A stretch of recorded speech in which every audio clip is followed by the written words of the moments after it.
Da da da da! Welcome back, everybody.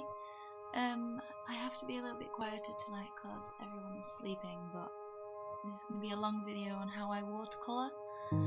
So the first thing I do is I put a layer of water straight down, and basically when you get your pigment and you place the paint onto the paper, the water makes the paint just spread, and it can give it this kind of different kind of look. And you have kind of three different ways of doing it. You can do it dry, wet on wet, dry on wet, and I'm sure that's just it.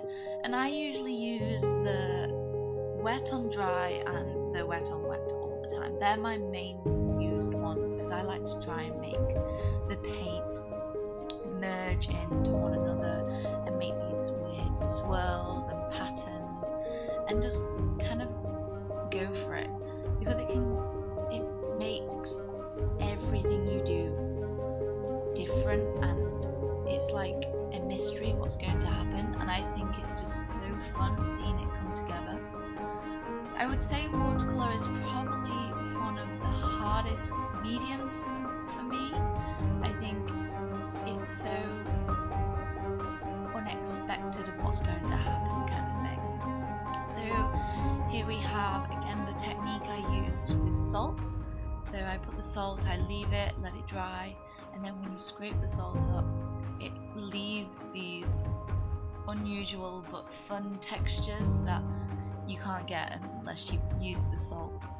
So after you've done your first layer, you then think about where your detail's going to go, where the darker colours are going to go, and you just try to build it up as a whole. And I actually really think I kind of worked well with this. There's only a couple of things that I think you need to be aware of when you're working with watercolour, and I would say that is not to overwork it.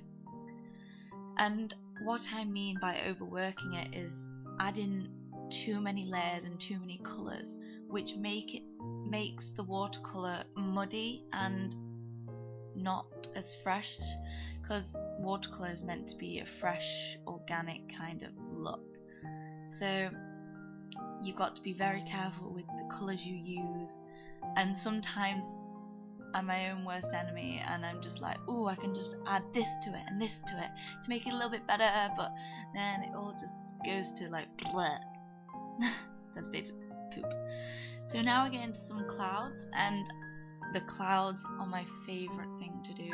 They're just so lovely to draw, and it's just so like therapeutic to me. So some tips that I do with this is I have some different coloured textured brushes, and I have a bristly brush which I use to give myself some strokey and streaky kind of textures into the paint, which is what I used for the clouds and for the water, and it actually really worked. And for this technique you need to use it dry on dry, or else the paint will just blend out. So you need to make sure that you used a bristly brush with dry paint.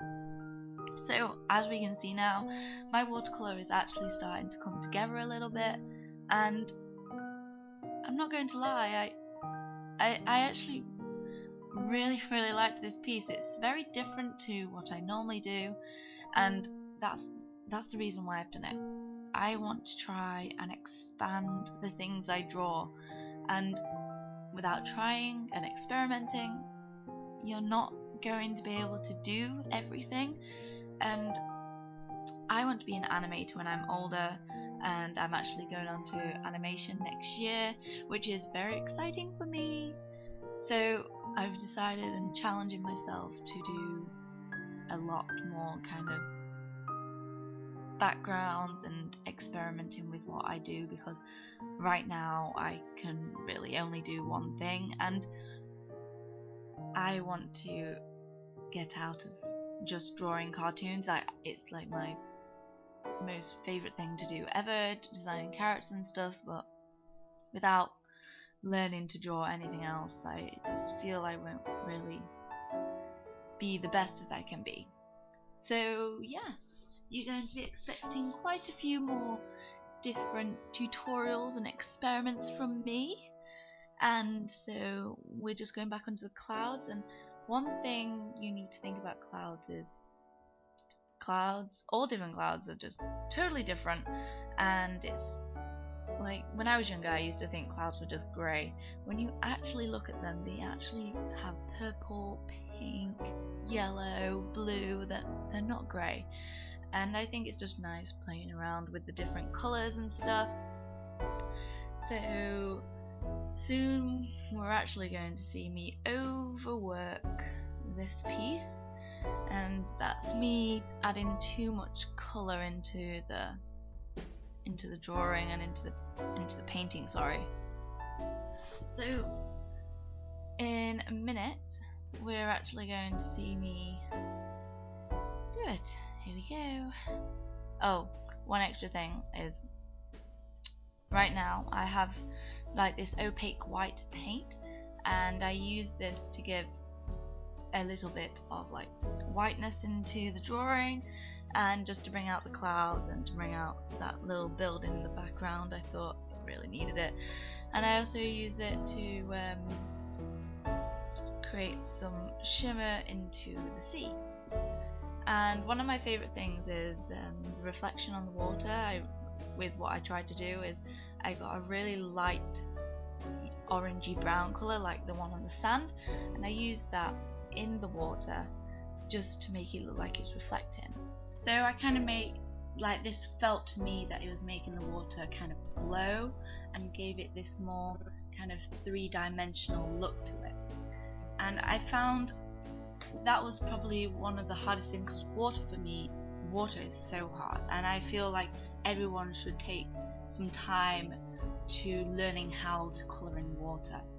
So we're finally just finished up the clouds, just added a little bit more blue to make the clouds pop out from the back, and we're just kind of finishing it up with some final little bits of detail, adding the little bit of splashes on the waves just to make it look like it's kind of crashed, and just to give it a little bit more depth into the piece. So to be fair, I kind of think I've finished kind of showing how I draw watercolour, paint watercolour, and I can just give you a few little life updates of what's really happening with moi. So I guess I've come home from university, and I've just been spending a bit of time with my family, but going out in places. So we've been to Alton Towers, and I love theme parks. They're just the best thing ever, and everyone should just go to one if you've never been to one, which is very unlikely, and I don't really know what I'm talking about, but I'm just blabbering on. I have obviously just finished my first year of uni, but I am changing course again next year, and I'm going to be doing animation, which I'm so excited for. It's going to be so amazing, and I'm just so excited to learn some new techniques and learning how to do some 3D animation. It's just going to be so good for me, because since I was like in year 8, which is about 13, I've just been wanting to be an animator, and I want people to see my stories and character designs and see something that people can relate to. That's just my dream. I just want to, because like when I've watched Disney films or DreamWorks or anything at all, it's just really inspired me, and it's touched me somewhere that it couldn't, and it just really inspires me, and it makes me happy. And a little secret, every time I watch Cinderella or some kind of animation film, I kind of cry, because I just look at the beautiful work gone into it, and it's just so beautiful, and I just want to make someone else feel like that. Does anyone ever feel like that, when they just can't comprehend what someone has done to make that? It's just insane. So we've done the final little touches onto our drawing, and there we go. I've just overworked my work, and I was like, no, what have I done? So just adding a little bit of salt and throwing a little bit of colour on there, just to give some splashy effects. So I'm just ripping the kind of border off it, and I'm just about to sign it, and for some reason someone thought that was the best bit. Thanks, Duncan. Not the drawing, the signature. So anyway, I'm going to wrap this up now, and I really hope I see you guys again soon. Remember to subscribe and watch my previous video. Anyway guys, bye!